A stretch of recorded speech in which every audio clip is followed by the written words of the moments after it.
What's going on, you guys? Petplatypus here, and I'm sorry if you can hear like 17,000 fans going off in the background. It is fucking immaculately hot where I am right now and humid. I can't even put on the beanie. Like, I literally will die if I put on the beanie, so that ain't happening, but anyways, Dragon Ball Super Episode 3. There's really not a lot to say about this episode. We get Beerus and Whis interacting with each other. He's thinking about the whole Super Saiyan God thing. He gets it confirmed by this little fortune-telling fish, and he heads off to confront Goku, the most likely candidate to be the Super Saiyan God, because he defeated Frieza.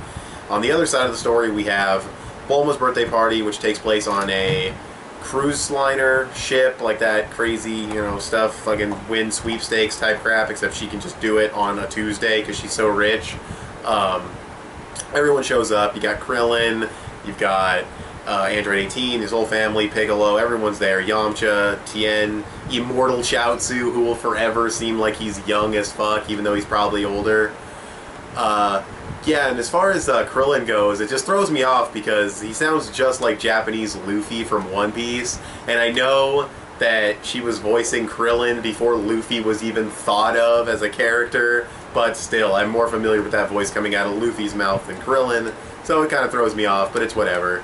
I enjoy it anyway. The voice I don't like is King Kai's. King Kai's voice has no emotion, no enthusiasm. It doesn't even match what he's doing on screen. It's a very, very unfitting voice for King Kai. I don't know if it was like that in the original Japanese version. Maybe the guy is like getting old and he can't do what he used to do with the voice. I don't know, but it's bothersome, but not the end of the world. So I guess to go in a little bit deeper in the whole Beerus stuff, we get to see more, sides to his personality. He's very silly. He's very forgetful. He's the god of destruction. He can destroy anything with so much power, but he's very absent-minded and clumsy, and it's very funny. It's a very funny character that just screams Akira Toriyama's writing. And Whis, he's fine. But yeah, he gets confirmation of the Super Saiyan God existing, or not existing, but he'll fight the Super Saiyan God. Then he finds out about the Saiyans and Earth, and he wants to head out there. Very funny anime reference joke, like, oh, I can get there in the time it would take to watch an anime episode, which was funny. Yeah, there's really not a lot to say as far as like analyzing the plot or whatever. Goku's kind of still training, Vegeta's still, training. So, things are just still being set up for the big thing to happen, but there was good progression as far as Beerus confirming that it's the Super Saiyan God, wanting to go to Goku, and actually heading out there, and it'll probably be there by the next episode. So that's cool. Definitely some decent progression there, more so than the previous two episodes. We also got, just seeing the characters interact is always fun, even if it was brief. Seeing Bulma yell at Majin Buu is just funny, because Majin Buu is like such an overpowered monster. Even though Fat Boo's weaker in that form, he's still overpowered. He can still destroy Bulma with like a finger flick. So Bulma has some massive balls on her. You know what I mean. Fucking relax. I know where that can go. I know where you can take that fucking out of context, but anyways, as you can see, there's really not a lot to talk about in this episode. Despite the good progression with Beerus' side of the story, there really isn't a lot to talk about. The pacing of the episode, I don't really feel like the episode was slow, but it felt long. I don't know, like it wasn't like slow going from scene to scene, it didn't linger or anything. It just felt like a long episode. Like when it got to the eye catcher, I was like, oh, what, the episode's not over? Holy shit, like it's still going.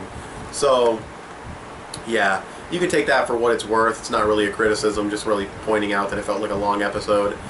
But, yeah, that's really all I have to say about this episode. There's not a lot else. They say Beerus could maybe destroy the fucking universe, just massive overhype like crazy, but other than that, I'm just trying to think of other little things.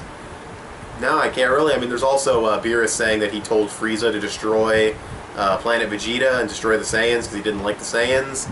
That kind of messes with the continuity a little bit because Frieza says, I destroyed the Saiyans.